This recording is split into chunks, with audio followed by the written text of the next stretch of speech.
अस्सलामुअलैकुम, नमस्ते, सत श्री अकाल। उम्मीद करता हूँ ठीक होंगे, खुश होंगे, जहाँ रहे खुश रहे, माँ बाप का ख्याल करें। माँ बाप है तो सभी कुछ है। मैं तारिक यासी, मेरे साथ मौजूद हैं मीना मलिक एंड मिस्टर हनी। चलते हैं वीडियो की जाने, फिर करते हैं गपशप। दोस्तों, वीडियो का टाइटल है India will stop Bangladesh potatoes export Italy. देखते हैं इस वीडियो में की डिटेल क्या है। तो बांग्लादेश की नई सरकार ने जो भारत से अकड़ दिखाकर गलतियां की है, अब इसका भुगतान सिर्फ बांग्लादेश की नई सरकार ही नहीं बल्कि बांग्लादेश की जनता को भी करना पड़ सकता है।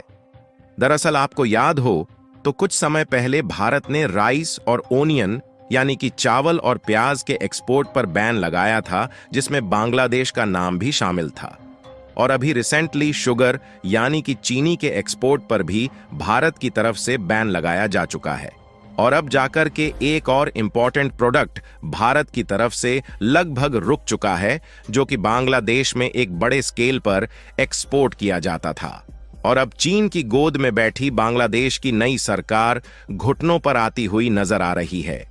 असल में देखा जाए तो साल 2024 में भारत की तरफ से एक इम्पॉर्टेंट फूड प्रोडक्ट पर बैन लगाया जाता है, लेकिन बांग्लादेश इस चीज को उस समय हल्के में लेता है।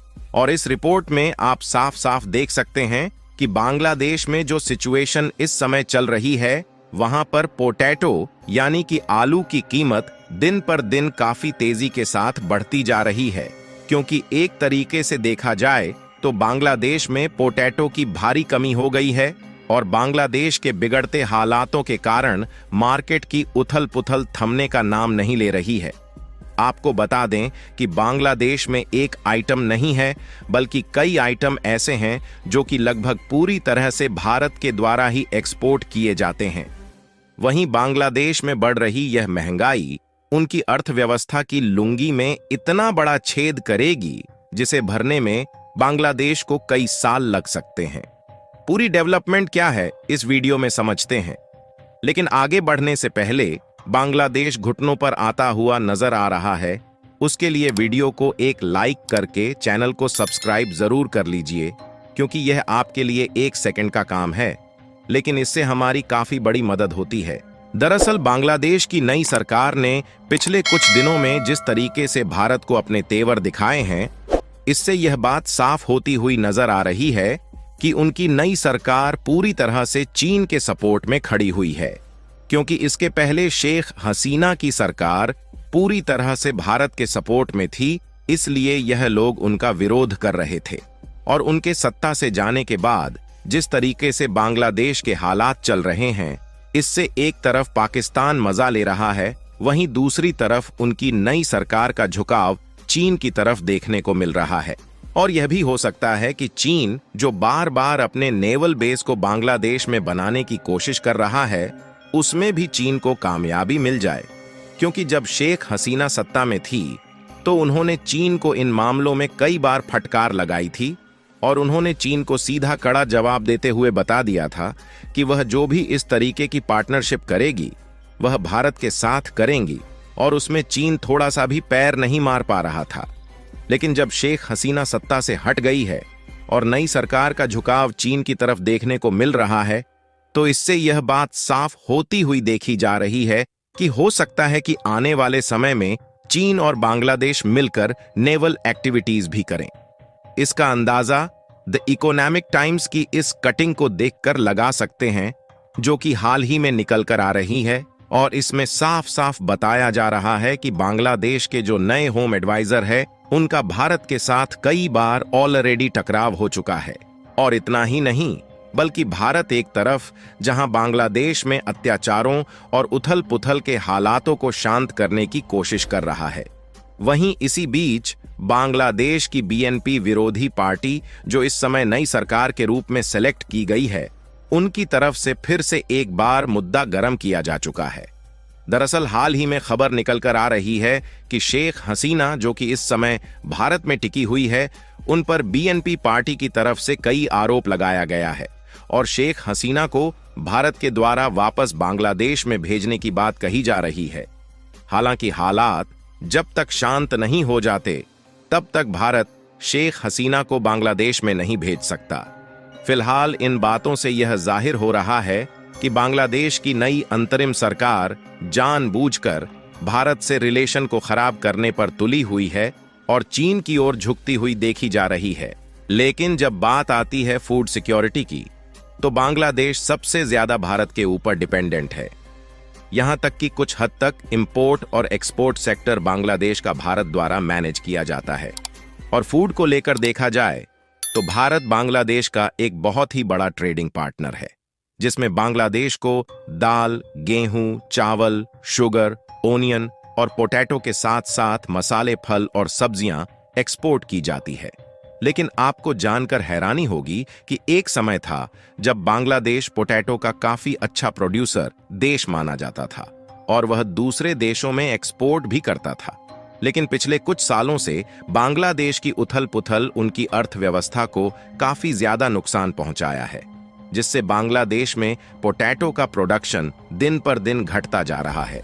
लेकिन वहीं दूसरी तरफ भारत में पोटैटो का प्रोडक्शन तेजी के साथ इंक्रीज हो रहा है और आज के समय में भारत पोटैटो का दूसरा सबसे बड़ा प्रोड्यूसर कंट्री बन चुका है, जिसके कारण भारत में प्रोड्यूस होने वाले पोटैटो दुनिया भर के विभिन्न देशों में एक्सपोर्ट किए जाते हैं, जिसमें खासकर भारत के द्वारा नेपाल, बांग्लादेश, भूटान, श्रीलंका जैसे अन्य पड़ोसी देश में भारत के द्वारा कम से कम प्राइस में पोटैटो का एक्सपोर्ट किया जाता है।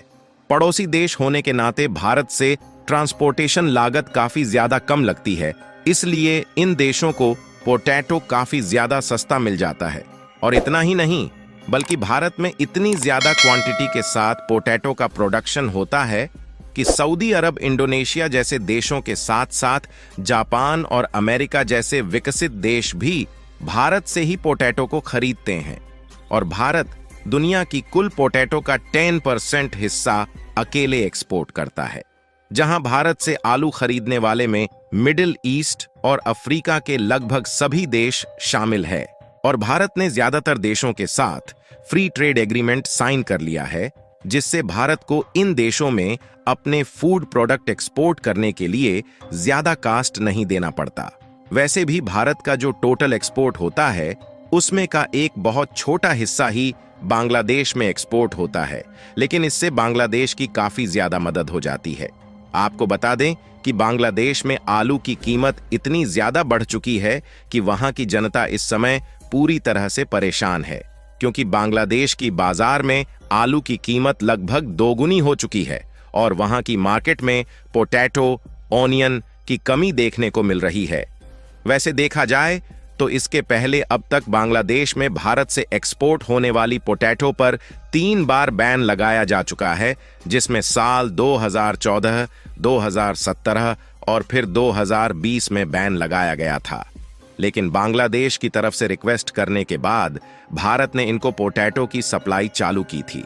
लेकिन बांग्लादेश के इन हालातों के कारण भारत की तरफ से पोटैटो के साथ अन्य सभी फूड प्रोडक्ट का एक्सपोर्ट बहुत ही कम हो चुका है।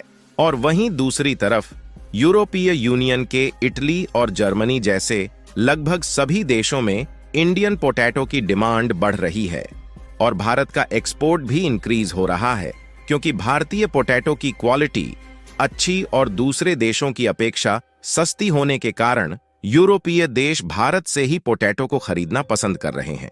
बाकी इन हालातों के बीच यदि बांग्लादेश के साथ भारत के रिलेशन खराब भी होते हैं और भारत से पोटैटो एक्सपोर्ट पूरी तरह से बंद हो जाता है, तब भी भारत के फूड सिक्योरिटी पर कोई भी असर नहीं पड़ेगा।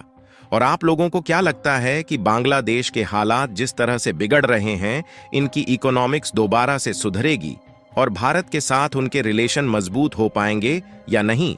अपनी राय कमेंट में जरूर बताएं और इस वीडियो को लाइक करके अपने मित्रों तक शेयर जरूर करें ताकि उन्हें भी जानकारी मिल सके।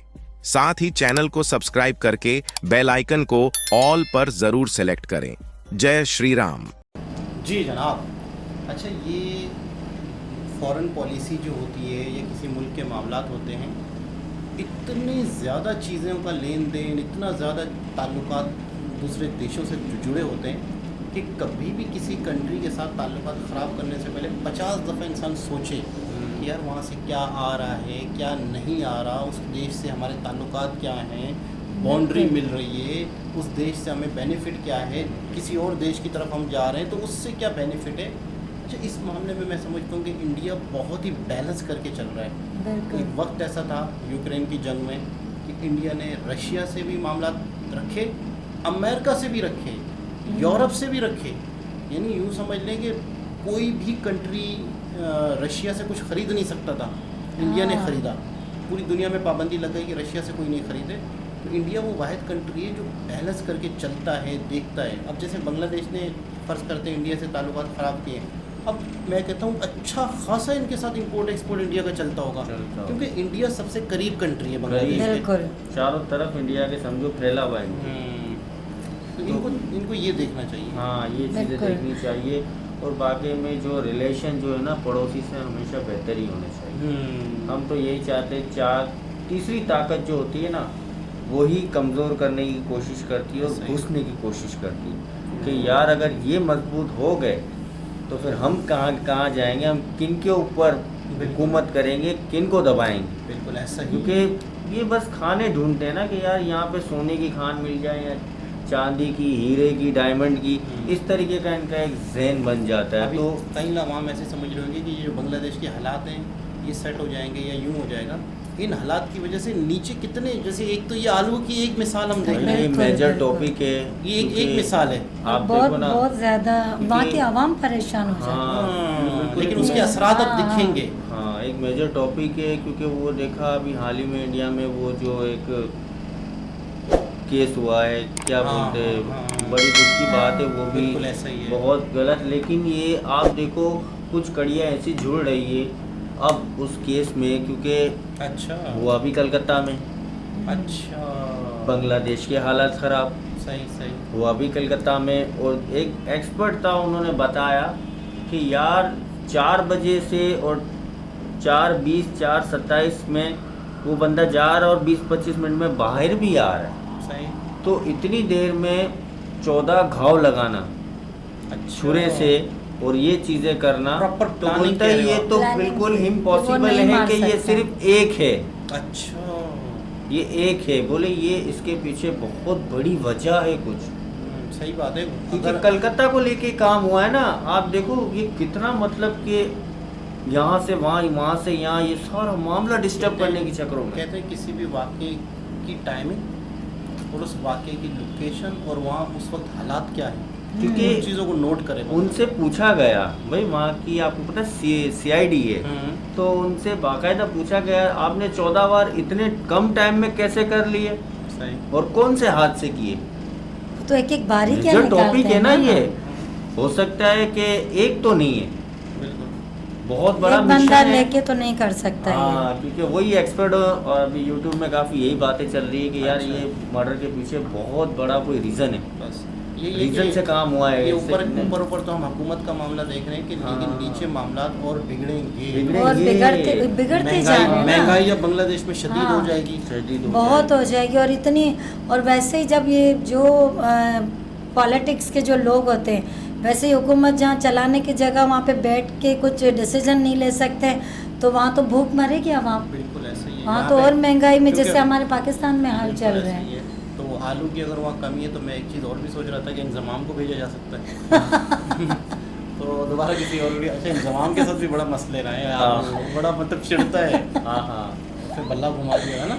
और हाँ। सही था, 12 तक। Oh my God. तो दोबारा किसी और भी साहब से मुलाकात होती है, जब तक के लिए अल्लाह हाफिज।